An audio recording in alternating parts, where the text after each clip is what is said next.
Bonsoir à toutes et à tous et bienvenue sur le plateau de Sens Public. On est ensemble pour 90 minutes de débat et de reportage. Vous le savez, la promesse, elle est contenue dans le titre de l'émission. Donner du sens à l'actualité, se mettre au service du public. Vous proposer les clés de compréhension des mutations de notre société avec, pour commencer ce soir, l'actu politique et les listes qui se dévoilent les unes après les autres à 5 semaines du scrutin européen, après LR et avant la majorité présidentielle. Demain, c'est le Rassemblement national qui a révélé les noms de celles et ceux qui entourent Jordan Bardella. Le parti Le Peniste caracole toujours loin devant dans les sondages. On analysera les causes profondes de ce succès annoncé. Et puis dans la seconde partie de notre émission, un débat de société et cette question, le droit à l'avortement est-il menacé en Europe? Le lobby des anti-choix pousse ses pions en Hongrie, en Pologne ou encore en Italie. En France, ce droit est inscrit dans la Constitution, tandis qu'en Italie, nous avons 63% d'objecteurs de conscience, des gynécologues, mais aussi des anesthésistes et des personnels non médicaux qui sont contre l'avortement. Nous n'avons pas la liberté d'avorter. Une poussée des listes nationalistes et populistes le 9 juin pourrait-elle menacer le droit à l'IVG en Europe? Comment l'inscrire dans la charte des droits fondamentaux européens? Réponse dans 45 minutes. Mais d'abord, le RN qui choisit le 1er mai pour dévoiler sa liste aux européennes. On y trouve le très russophile Thierry Mariani et quelques personnalités issues de la société civile qui font déjà polémique. Cécile Sixou. Je crois bien, si j'en crois l'attitude de nos adversaires, qu'un vent nous porte. À moins de 40 jours des élections, Jordan Bardella caracole en tête dans les sondages. Hier à Perpignan, devant des militants chauffés à blanc, aux côtés de Marine Le Pen, il a égrené la liste de ses colistiers. Il a été ministre de Nicolas Sarkozy, il a porté nos espoirs en package appel Thierry Mariani est l'un des 7 eurodéputés RN reconduits sur les 23 élus en 2019 et une personnalité controversée pour ses affinités affichées avec le Kremlin. Qui n'est pas le seul. Parmi les sortants, l'ex-eurodéputée Virginie Joron fait également partie de la liste. Elle s'est notamment fait remarquer pour ses thèses anti-vaccins devant le Parlement. Mes chers amis, je suis en colère. Le Parlement européen nous interdit de rendre hommage aux victimes des vaccins Covid. Parmi les 35 candidats figurent aussi des élus choisis pour leur implantation locale, comme Julien Sanchez, le maire de Beaucaire ou encore le conseiller régional de Bretagne, Gilles Penel. Mais surtout, Jordan Bardella a placé en tête de sa liste des personnalités de la société civile. Parmi les 7 candidats, on connaît depuis fin mars le nom de sa dauphine, l'essayiste Malika Sorel, et celui de Fabrice Leggeri, ancien directeur de Frontex. 2 autres CV peu communs au RN viennent compléter cette liste, celle de l'énarque Pierre Pimpy, directeur adjoint de l'établissement public de sécurité ferroviaire, ou encore celui d'une ancienne avocate, Pascale Pierrat, désormais magistrate, une manière de donner du crédit au personnel politique présent au RN. Voilà, à 5 semaines du scrutin européen, on évalue les forces en présence et notamment cette puissance annoncée du vote RN avec Christelle Craplet. Bonsoir. Bonsoir. Bienvenue, vous êtes directrice BVA Opinion. Bruno Cotrez, bonsoir et bienvenue. Bonsoir. Chercheur au CNRS et au CEVIPOF. Claire Planchard, bonsoir et bienvenue. Vous êtes rédactrice en chef du bureau des informations générales du groupe EBRA et Tam Tranu. Bonsoir Tam. Bonsoir Thomas. Bienvenue à vous, éditorialiste politique. Jordan Bardella, pour commencer, Christelle Craplet, votre dernière enquête pour RTL décortique les raisons du vote RN aux européennes et c'est vraiment intéressant de rentrer dans le détail. Quelles sont les raisons de ce vote aujourd'hui? Alors il y a tout d'abord un moteur principal qui est celui de l'opposition au gouvernement. C'est quand même de très loin la principale raison des électeurs du Rassemblement national. Ceci dit, on aurait tort de résumer totalement ces motifs à cette seule raison puisque les enjeux européens aussi comptent dans leur motivation. Et puis la figure de Jordan Bardella, ça fait quand même, c'est une des personnalités parmi toutes les têtes de liste qui est le mieux identifié des Français et qui compte dans le choix de vote pour les électeurs potentiels du Rassemblement national. Bruno Cotrez, cet écart là qui se maintient, on verra des sondages d'intention de vote tout à l'heure, un RN qui depuis des semaines est au-dessus de la barre des 30%. On peut dire, alors ça ne dit pas ce que sera le vote le 9 juin, encore une fois, on est toujours très prudent sur ce plateau, on rappelle que c'est une photographie à l'instant T, mais est-ce qu'on peut dire que c'est historique, un tel écart, un tel palier haut ? Oui, c'est en tout cas quelque chose d'extrêmement important et surtout, il est rare effectivement qu'un tel écart soit maintenu aussi longtemps et soit parti d'aussi tôt au fond dans la campagne, puisque c'est maintenant depuis plusieurs semaines que cet écart se maintient. Il s'est accru même. On a cru à un moment donné que lorsque Valérie Hayé rentrerait en campagne, qu'Emmanuel Macron l'aiderait, en particulier sur la question de la Russie et de l'Ukraine. Forcément, on pensait que l'écart allait se resserrer avec un chef de l'État qui quasiment est rentré en campagne. Et puis tel n'est pas le cas, voire au contraire, ça a accru l'écart. Donc c'est un phénomène qui est effectivement un phénomène de très grande ampleur qui laisse augurer pour le moment d'une victoire possible du Rassemblement national assez confortable. Vous le rappelez, il faut toujours être prudent. On n'est pas du tout encore le jour du vote. Mais effectivement, un écart très important. Et il y a quelque chose qui est très, très intéressant dans les différentes enquêtes, notamment celle de BVA.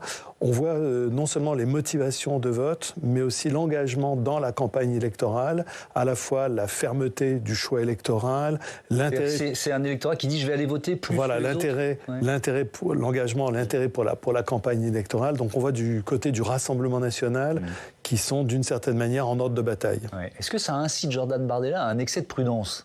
Le fait d'être à ce point en tête, de se mouiller le moins possible, vous voyez ce que je veux dire ?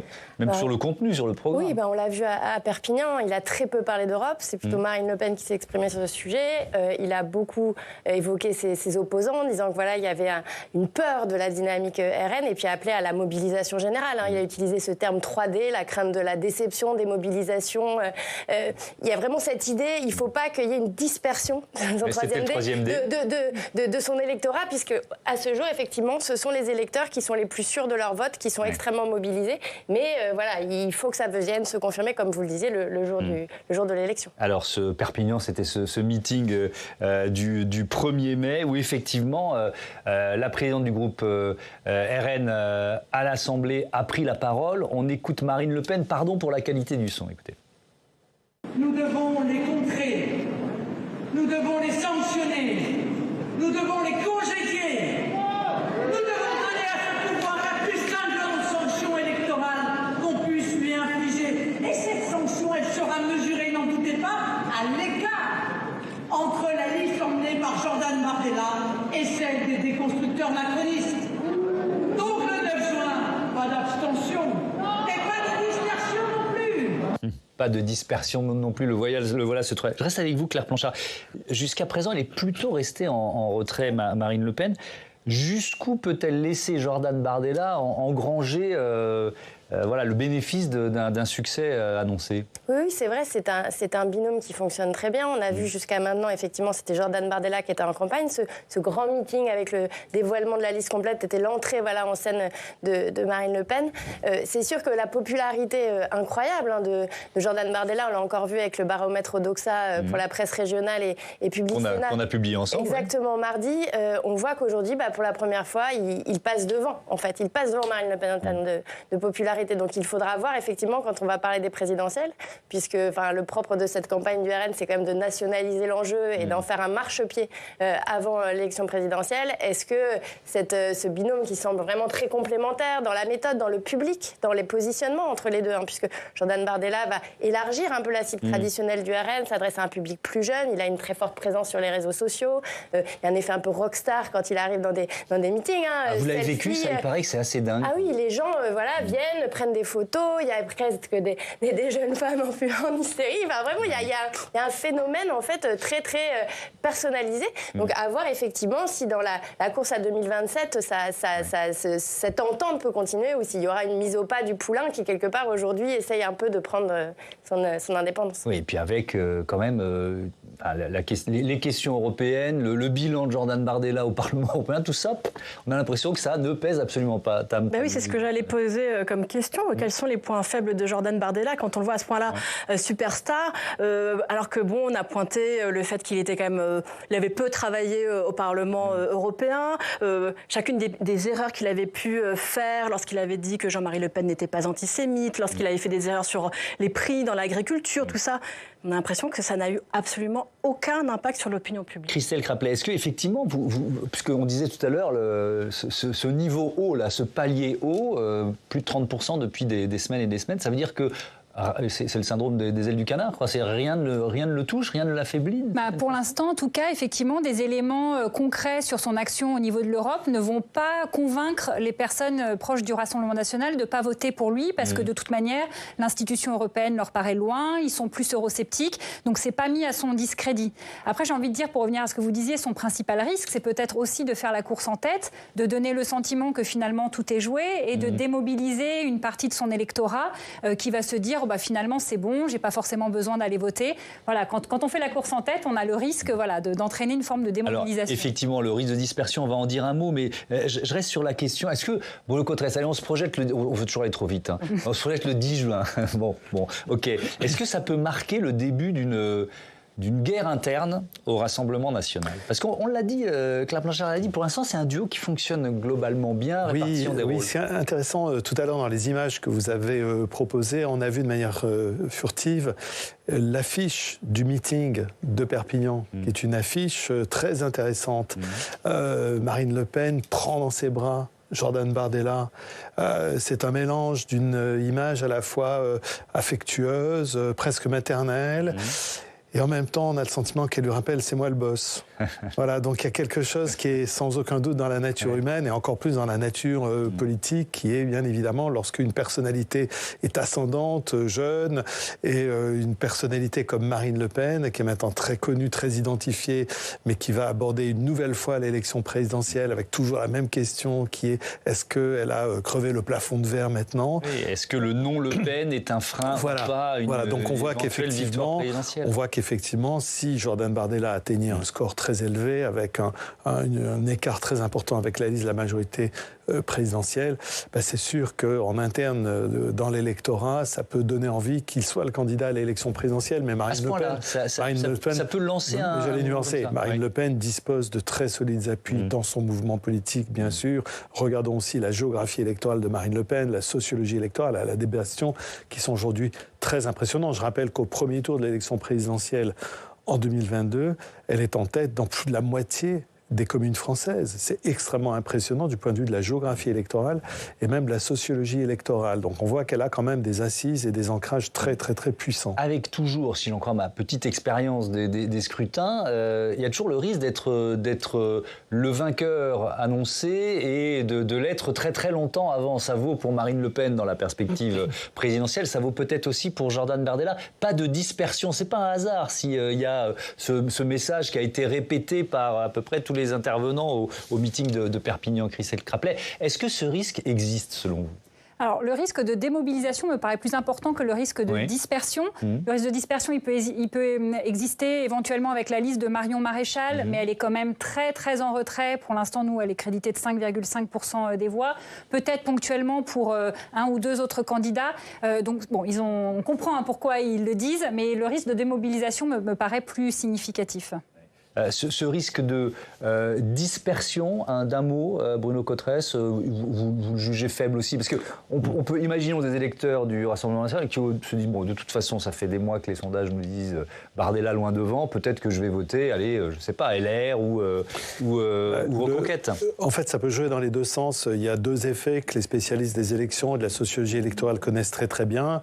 Il y a l'effet qui serait de rejoindre un candidat qui est en position de faiblesse en disant au fond, ils se ressemblent, voilà, et donc donnant un coup de main à Marion Maréchal, mais il y a aussi l'effet en sens inverse qui est de rejoindre le camp de celui qui est en pleine dynamique. Oui, c'est vrai. Voilà, donc ces deux effets peuvent s'annuler, et pour le moment, c'est vrai qu'on ne voit pas du tout dans les enquêtes d'opinion la possibilité pour la liste portée par la candidate de Reconquête de revenir vraiment talonner et jouer le match avec Jordan Bardella, pas du tout. On continue d'analyser les dynamiques de campagne dans ce débat consacré aux élections européennes avec un coup d'œil, un regard au sondage IFOP fiducial publié tous les jours dans le Figaro, on appelle ça un rolling. Et là, on a entre le 25 mars et le 30 avril, on a calé cette période, c'est un peu plus d'un mois, ça donne quand même une tendance qui est intéressante. On voit clairement les courbes en train de se croiser entre Valérie Ayé pour la majorité présidentielle et Raphaël Glucksmann pour la liste liste PS Place Publique. Tous les autres candidats sont, vous voyez, relativement stables avec quelques légères hausses. Est-ce que c'est pour autant, Claire Planchard, une chronique de défaite annoncée pour la majorité présidentielle? Est-ce qu'il y a un potentiel de remobilisation de l'électorat macroniste? C'était le pari du président quand il est rentré dans la campagne avec son grand discours de la Sorbonne 2 la semaine dernière. Cette idée de dire je rentre dans l'arène, je vais essayer de reproduire un peu le phénomène qui avait eu lieu 5 ans plus tôt avec Nathalie Loiseau, où son entrée dans la campagne avait redynamisé. Demain, on connaîtra le nom des politiques, pardon, j'y arrive, qui seront sur la liste de Valérie Hayes. C'était pourtant simple à faire comme phrase, mais elle n'est pas sortie toute seule. On n'attend pas totalement d'effet waouh, si on est assez honnête entre nous. Il y a un espoir. Le président est venu à Strasbourg au lendemain. Il a rencontré des jeunes Européens avec les électeurs du groupe EBRA pour venir expliquer son projet. C'est-à-dire qu'il y a cette idée.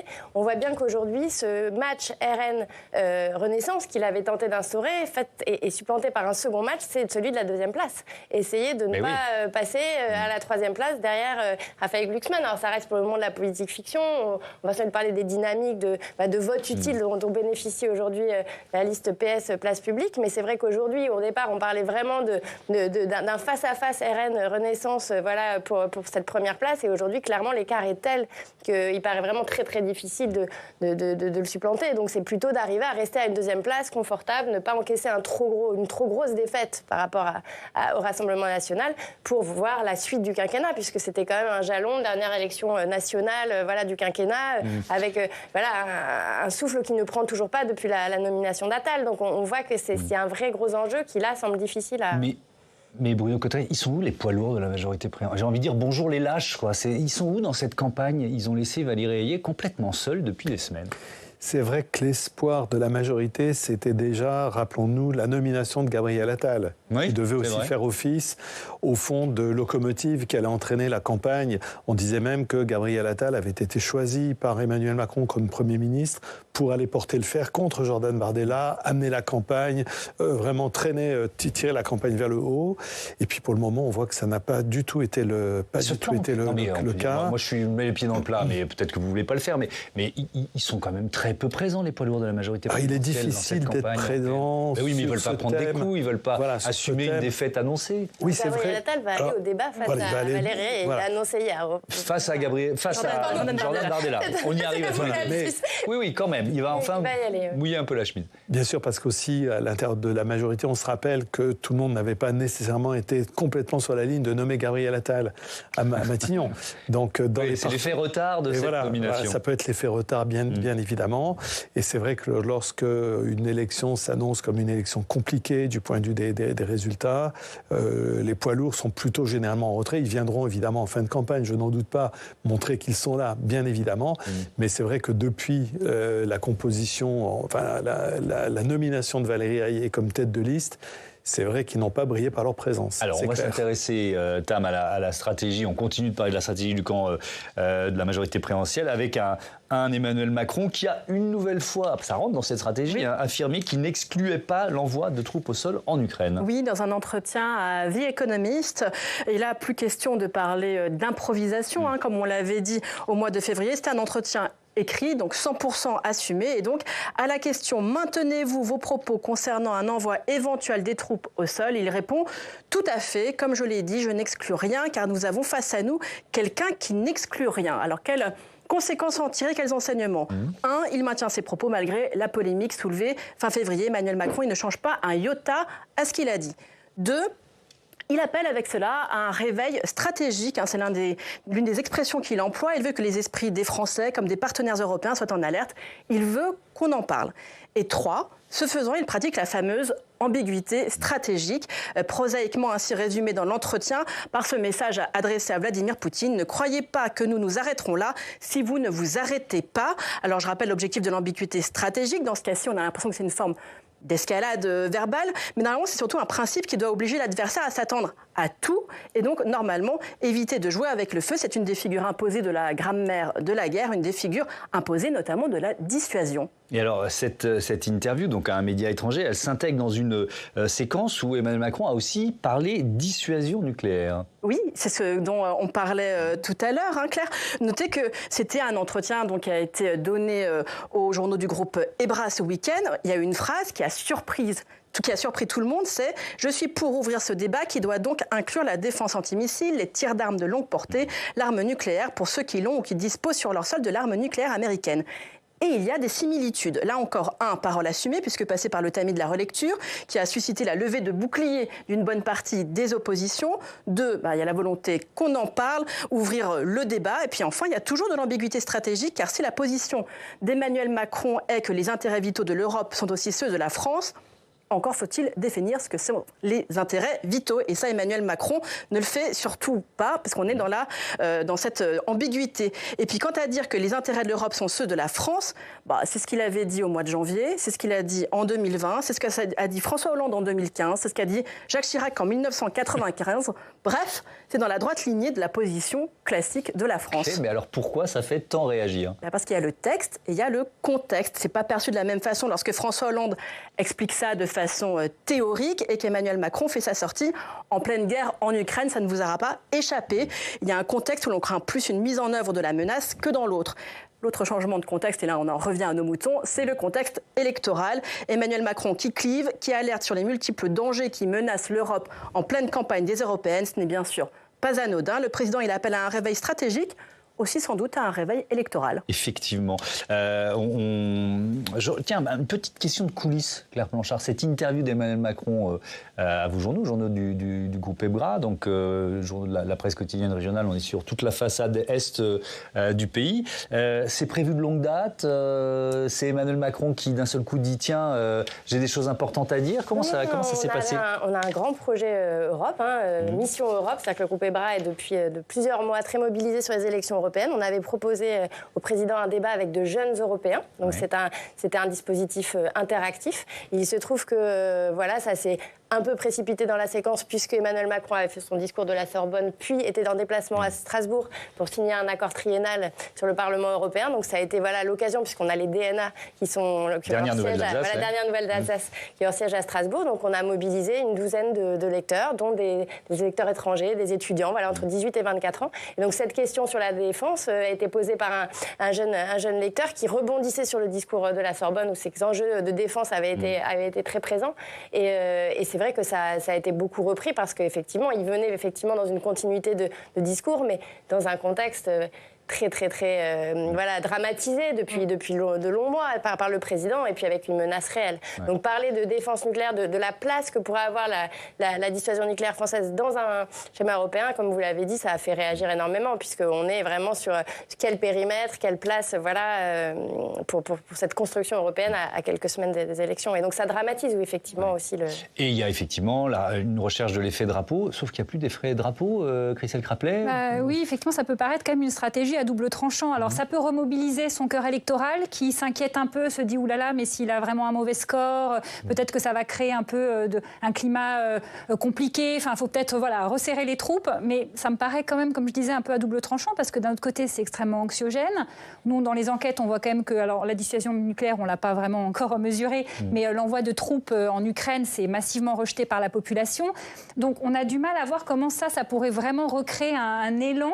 Et si c'est pas à l'inverse, ça va pas plutôt inquiéter une grande partie de la population. Ouais. Pour ou contre l'Ukraine, si je simplifie, faut-il s'engager un peu plus dans la guerre en face? On l'a dit en ouverture, le Rassemblement national maintient le très russophile Thierry Mariani en bonne place. Il est en 9e place sur la liste. Ça veut dire que ils n'ont pas peur d'un effet de ces amitiés passées ou pas avec Vladimir Poutine sur leur électorat, quoi. Non, on retrouve fondamentalement dans la campagne, au fond, un peu la matrice pratiquement de l'élection présidentielle. On voit un Emmanuel Macron qui porte la parole de la projection de la France dans l'Europe, la souveraineté européenne. Quand on regarde de près son discours, on voit qu'il est véritablement marqué par la sémantique macronienne. Les verbes factifs qui traduisent la volonté d'agir, de décider, de vouloir sont omniprésents. Et puis de l'autre côté, on a Jordan Bardella qui reste, lui, droit dans sa ligne, c'est-à-dire il s'agit de parler aux Français des problèmes de la France et en particulier des problèmes de la vie de tous les jours, qu'il s'agisse des problèmes de pouvoir d'achat, de sécurité. Donc voilà, on voit d'une certaine manière se répliquer dans les élections européennes presque l'élection présidentielle avec ces deux positionnements très clivants, très clairs, très nets de ces deux principales listes. Et effectivement, du côté de l'électorat du Rassemblement national, ça a été rappelé par Christelle Krappelé tout à l'heure, au fond, c'est pas un problème vraiment pour eux que Jordan Bardella soit peu présent au Parlement européen. C'est pas un problème pour eux qu'on soit dans un contexte de cette guerre en Ukraine. Ce qui est important pour eux, c'est à la fois le sentiment d'être dans une dynamique ascendante, d'avoir trouvé un champion qui incarne cette dynamique ascendante pour les élections européennes et déjà d'être dans l'élection présidentielle. C'est surtout ça pour eux. On se projette déjà vers cette présidentielle qui pourtant sera dans 3 ans et plus, hein, rappelons-le. Tiens, une information de cette fin de jeudi après-midi. Tam, le discours de la Sorbonne 2 dont on a parlé, l'ARCOM, donc c'est l'autorité qui supervise le fonctionnement des médias, l'équilibre des temps de parole, etc., a décidé d'intégrer le discours d'Emmanuel Macron au décompte du temps de parole de la majorité présidentielle et donc de la liste Valérie Ayé. Si je me souviens bien, on en avait parlé ici même d'ailleurs avec vous, Bruno Cotteret, il était long ce discours. Ça faisait 1h45, 1h50 le discours d'Emmanuel Macron. Ça n'a pas dû être énormément regardé vu l'horaire à laquelle ça se déroulait. C'était jeudi dernier de 11h à 13h, grosso modo. Vous disiez qu'il n'y avait pas de poids lourd. Il y a eu un super poids lourd qui est arrivé dans la campagne. C'est quand même Emmanuel Macron, mais qui va être une super grosse épine dans le pied de la campagne, parce que quand même 2 heures, c'est extrêmement long. Et le problème, c'est que ce n'est pas un discours qui a énormément imprimé. On peut dire qu'il a parlé de beaucoup de choses. Il a parlé de défense, d'économie, d'écologie, d'immigration, de commerce, de numérique. Il a même parlé de l'IVG, il a parlé d'absolument tout. C'était un énorme discours de campagne. Sentiment qu'il improvisait pas mal, Bruno Cotteret, si je me souviens bien. Oui, tout à fait. On avait le sentiment régulièrement que le président avait un script sans doute, mais qui s'en détachait quand même pas mal. Il a fallu attendre d'ailleurs presque une journée pour avoir le script sur le site de l'Élysée. Oui, donc 1h45, ils vont peut-être manquer à Valérie Ayé ou aux autres candidats qui seront dévoilés demain sur la liste, qu'on ne connaît pas encore, qui pourraient, eux, d'un seul coup, occuper les médias. Christelle Krappelé là-dessus, parce qu'il n'y a pas eu d'effet, si je me souviens bien. Non, il n'y a vraiment eu aucun effet, et puis ça donne effectivement ce sentiment un peu de confusion, qu'on parle énormément de sujets, alors qu'en face, le Rassemblement national focalise sur quelques thématiques qui parlent énormément aux Français, le pouvoir d'achat, la sécurité, l'immigration. C'est plus clair pour eux, et du coup, ça marque plus les esprits. Allez, on ouvre un chapitre consacré au vote Glucksmann dans ce débat 100% politique, la tête de liste PS Place Publique pour ces européennes. Hué, chahuté lors de sa participation au défilé du 1er mai, c'était à Saint-Étienne. Lui, il y voit la patte de la France insoumise. Moi, je ne les connais pas personnellement, donc c'est compliqué, on va voir qui c'est, mais ce qui est sûr, c'est qu'il y avait des drapeaux de partis politiques. Il y avait des drapeaux de Révolution permanente et de la France insoumise. Donc voilà, c'est leur conception du débat démocratique, c'est pas la nôtre. Nous, on est des démocrates de combat, des démocrates jusqu'au bout des ongles, et on exclut a priori toute forme de violence physique et verbale de la confrontation politique qui fait vivre la démocratie. Bon, je rappelle que LFI a démenti. Bruno Cotteret, qu'est-ce que ça dit quand même, ce chahut anti-Glucksmann, du rapport de force à gauche ? La compétition est très intense. On est dans une campagne électorale. Il y aura peut-être que la moitié des Françaises et des Français qui vont participer. Mais par contre, il peut y avoir des conséquences qui sont des conséquences en termes de leadership et d'incarnation du leadership à gauche. Pour le moment, on était jusqu'à présent sur la séquence de 2022 avec un leadership clairement France Insoumise, le score de Jean-Luc Mélenchon à la présidentielle, la création de la NUPES, le nombre de députés insoumis à l'Assemblée nationale. Donc on était clairement sur l'idée que les autres formations politiques de la gauche, avec le score de Yannick Jadot et d'Anne Hidalgo à la présidentielle, Même dans la stratégie de conflit permanent, c'était clairement la stratégie. Et donc, d'où l'importance, effectivement, de ces élections européennes au plan vraiment symbolique. Et ça explique sans aucun doute que la compétition est très intense, et compétition très intense entre des acteurs politiques, ça veut dire forcément des pics, des attaques sur les réseaux sociaux et beaucoup de tensions, sans aucun doute. Jean-Luc Mélenchon voulait faire du 9 juin le premier tour de la présidentielle prochaine. Claire Planchard, est-ce qu'il peut être pris à son propre piège, Jean-Luc Mélenchon? On se projette encore le 10 juin, j'ai tellement hâte d'être au 10 juin. Mais dès le départ, la France insoumise savait que les européennes ne sont pas un scrutin très porteur pour eux. Donc ils ont nationalisé cette élection en plaçant Jean-Luc Mélenchon en position inéligible. Mais bon, on l'avait vu à son grand meeting de Villepinte, il était en star. Il a vraiment dit on prépare la présidentielle. Ils ont adopté une stratégie qui n'est pas du tout sur les enjeux européens, mais beaucoup plus sur la question palestinienne, avec une stratégie électorale assez assumée de mobiliser notamment un électorat dans les banlieues qui divise un peu au sein de son propre parti.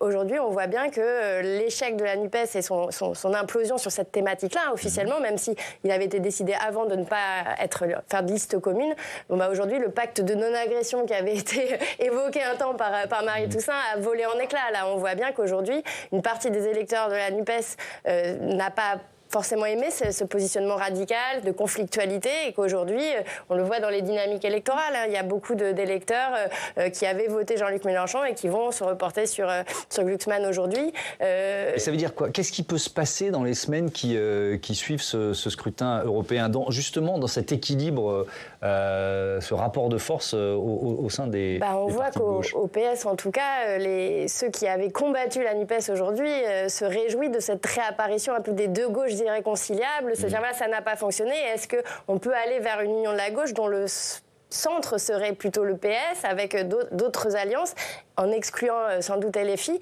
Donc peut-être que ça va aller vers une recomposition de la gauche. Après, en termes de nombre de votes, la gauche n'est pas dans une dynamique très, très forte aujourd'hui. C'est plutôt une recomposition. Mais on voit bien aujourd'hui des voix à gauche de personnalités qui avaient été un peu mises de côté, qui contestaient cette stratégie d'union, qui espèrent que Raphaël Glucksmann pourrait incarner un renouveau du PS en tout cas. Que dire du vote Glucksmann si on l'analyse un petit peu comme on a analysé le vote du Rassemblement national tout à l'heure, et puis la question qui va avec, est-ce la naissance d'une ambition présidentielle pour vous?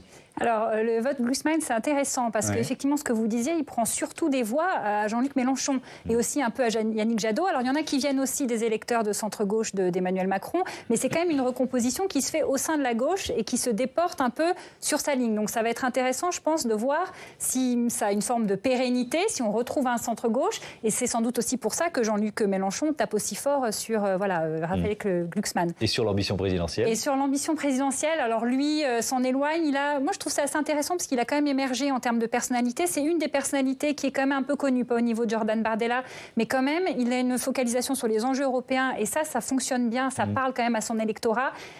Je pense que c'est un peu tôt quand même pour le dire. Oui, je ne mouillerai pas. Non, mais voilà. Je suis le premier à dire on va trop vite et j'arrête pas de poser des questions sur 2027. Soyons cohérents. Et puis, je rappelle quand même que Yannick Jadot, qui avait été la super surprise de la dernière élection européenne, n'a pas du tout réussi à transformer l'essai au niveau de la présidentielle. Voilà. Bruno Cotrez, votre avis? Je parle sous le contrôle de Christelle Craplet, mais il me semble qu'on n'a pas exactement la même perspective si on regarde le vote Mélenchon et la sympathie partisane. Parce que le vote Mélenchon de 2022, compte tenu du fait que Jean-Luc Mélenchon a bénéficié d'une très forte dynamique dans sa campagne, de fin de campagne, notamment attirant des électeurs de gauche qui votent pour Jean-Luc Mélenchon pour avoir un candidat de gauche le plus haut possible, peut-être même le qualifier au deuxième tour. Il ne s'en est pas fallu de beaucoup pour qu'il soit qualifié au deuxième tour. Et donc là, il y a de la déperdition parce qu'au fond, c'est un électorat qui était issu des rangs du centre-gauche et qui a le sentiment, à travers la candidature de Raphaël Glucksmann, qu'il peut retrouver peut-être un espace politique. Alors quand on regarde par contre la proximité avec le mouvement politique, là, la déperdition est sans doute moins importante. Mais c'est vrai que ça repose quand même la question, parce qu'on disait que le centre était à LFI parce que Jean-Luc Mélenchon avait fait un très bon score. il avait quand même aussi attiré des gens qui peut-être ne validaient pas cette stratégie de la radicalité. Voilà. Et donc ça remet aussi un peu les choses en perspective sur qui sont ces électeurs de gauche, même si effectivement ils ne sont pas très nombreux, et où se fait le centre, le leadership. Allez, on ouvre un dernier chapitre dans ce débat consacré au vote LR. On en parle tout de suite avec Samia Dechir. On va parler de la composition de la liste Bellamy.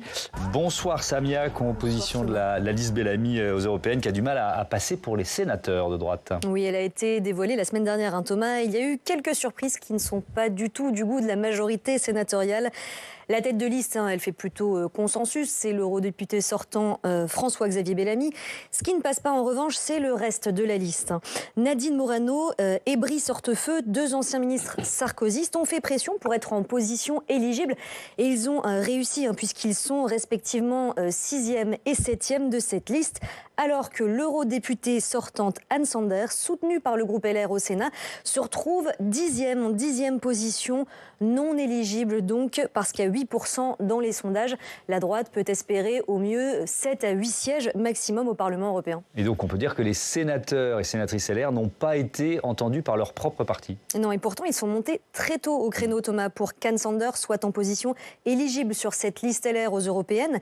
Dès le 1er mars, on sait déjà que la place d'Anne Sanders est menacée sur cette liste. Alors la sénatrice Pascale Gruny adresse à Éric Ciotti un courrier de soutien à Anne Sanders, co-signé par plus de 70 sénateurs de droite. Pourquoi ? Eh bien parce qu'à leurs yeux, elle serait un atout sur la liste LR. Elle a 2 mandats d'eurodéputée à son actif. Son travail, disent-ils, est reconnu au sein du Parlement européen, où elle a été élue première questeur. Et c'est une agricultrice qui connaît ces sujets, disent-ils. Je vous cite un extrait de ce courrier.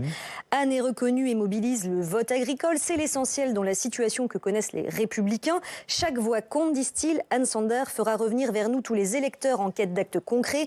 Les agriculteurs en sont et sont particulièrement mobilisés à l'occasion du scrutin européen, peut-on lire dans ce courrier. Et donc, quand les sénateurs découvrent qu'elle n'est pas en position éligible, on peut parler de quoi, de douche froide ? Ah oui, totalement, parce que Gérard Larcher, président du Sénat, et Bruno Retailleau, patron du groupe LR au Sénat, ils ont personnellement plaidé tous les deux pour qu'Anne Sanders soit en bonne position sur la liste.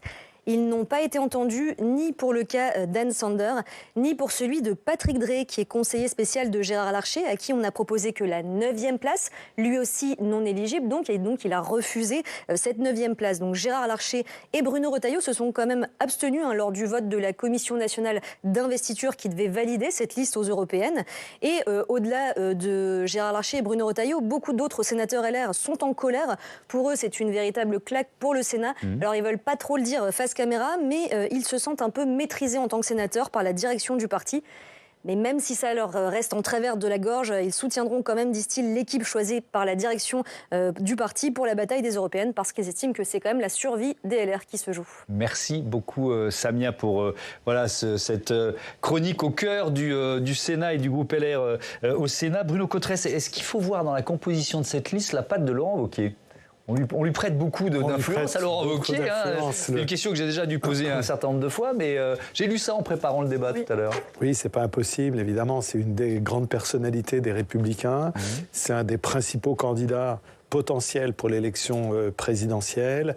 Il est très écouté dans les instances, évidemment, des Républicains, donc c'est pas du tout impossible qu'il ait pesé, effectivement, sur la composition de la liste. En tout cas, ça semblerait tout à fait étrange qu'il n'y soit absolument pour rien.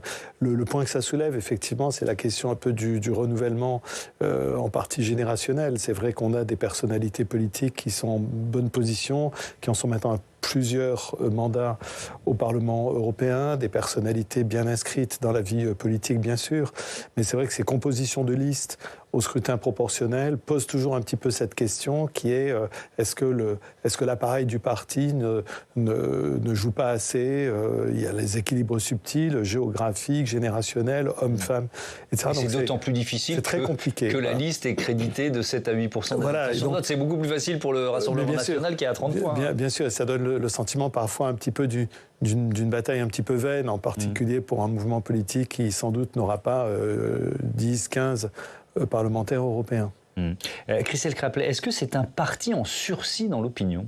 le LR. C'est un parti qui a du mal à trouver sa place. En tout cas, si on regarde un peu les rapports de force pour les européennes, effectivement, il est pris un peu en tenaille et même il a un peu du mal à mobiliser tout son électorat, dont même si on prend les électeurs de Valérie Pécresse, une partie ont l'intention de voter pour Valérie Ayeul, une partie pour le Rassemblement national. Donc on sent qu'il est entre les deux et j'ai envie de dire même entre les trois, puisqu'il est même au coude à coude maintenant avec la liste de Marion Maréchal. Et clairement, oui, il a du mal à avoir un positionnement très clair et à exister face à tous les autres. L'hypothèse d'un accident industriel sous la barre des 5%, c'est pas totalement exclu. Pas exclu. Après, voilà, pour l'instant, ils sont au-dessus. Et puis, il reste encore quelques semaines. Il y a une stabilité au-dessus. Nous, dans notre dernière enquête, il était plutôt en perte de vitesse. Mais à 1-2 points près, bon, ça reste encore tenu. Oui, vous parliez de la patte Wauquiez, on parle aussi de la patte d'Éric Ciotti. Bien sûr, il y a notamment un médecin de Nice, cardiologue, proche d'Éric Ciotti. Et c'est vrai, ça a fait énormément grincer les dents au Sénat, notamment bien sûr la présence de Nadine Morano, dont certains disent on craint avant tout qu'elle soit une forme de grenade dégoupillée si elle n'est pas sur la liste à une position éligible et qu'elle puisse sortir un petit peu les secrets, l'arrière-boutique.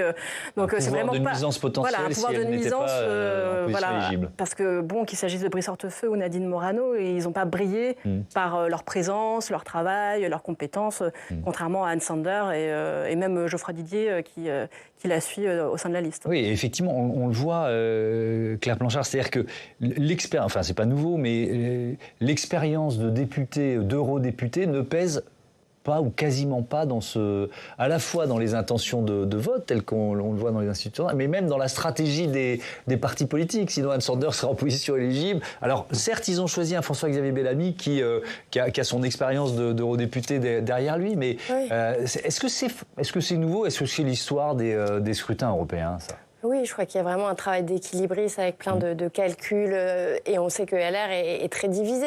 Ils ont du mal à se positionner, vous l'avez dit, entre différents courants qui tendent vers le RN, qui tendent à se recentrer. Il y a des batailles internes qui font que dans ce type de calcul très serré, puisque comme je disais, il y a très très peu de places éligibles, on se retrouve effectivement avec ce type de travail de marchandage un peu politique. Mais effectivement, je pense que c'est pas très valorisant pour le travail d'eurodéputé, d'aller forcément chercher des gens qui n'ont pas, comme vous disiez, forcément brillé par leur travail dans l'Assemblée européenne. Donc il y a un peu un risque aussi de démonétiser ce poste, en fait, en ne prenant pas en compte le vrai travail qui est fourni.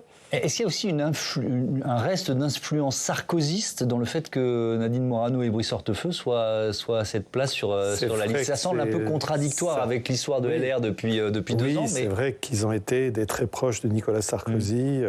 Brice Hortefeux était même considéré comme, on va dire, un peu la garde rapprochée. Sarkozy, Nadine Morano également. Ce sont des personnalités emblématiques, même, on va dire, de la mandature de Nicolas Sarkozy il y a fort longtemps maintenant, 2007-2012. Donc effectivement, ça souligne, effectivement en creux, que l'ancien chef de l'État, c'est toujours une personnalité qui compte beaucoup, que les Républicains n'ont pour le moment pas réussi à trouver une personnalité de remplacement de Nicolas Sarkozy et qu'ils abordent encore une fois ces élections européennes avec un sentiment d'un parti politique qui a toujours des divisions et effectivement pour un score faible. Ouais. Donc c'est un peu paradoxal. Alors peut-être que la faiblesse du score prêté par les sondeurs à la liste Bellamy explique aussi l'acuité du combat. Moins il y a de postes et plus ça devient cher. Effectivement, et puis il y a peut-être aussi moins de poids lourds potentiels dans un parti en difficulté. Bien sûr. Ça est logique. Tiens, un mot de pédagogie pour terminer, Christelle Craplet, parce que depuis plusieurs semaines, on consacre nous beaucoup de débats comme celui-ci, à la stratégie des différents partis, mais aussi on fait des thématiques sur ce que fait le Parlement européen et on est vraiment sur le travail des eurodéputés, mais sur la marge d'erreur des sondages, je voudrais bien vous entendre là-dessus, parce qu'on s'appuie beaucoup sur ces enquêtes d'opinion.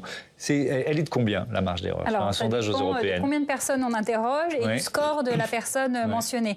Là, il y a eu beaucoup d'enquêtes quand même où ils ont pris un échantillon, c'est le cas pour BVA, plus important au départ de 1500 personnes. Donc quand vous regardez les gens, certains d'aller voter, il y a quand même du monde.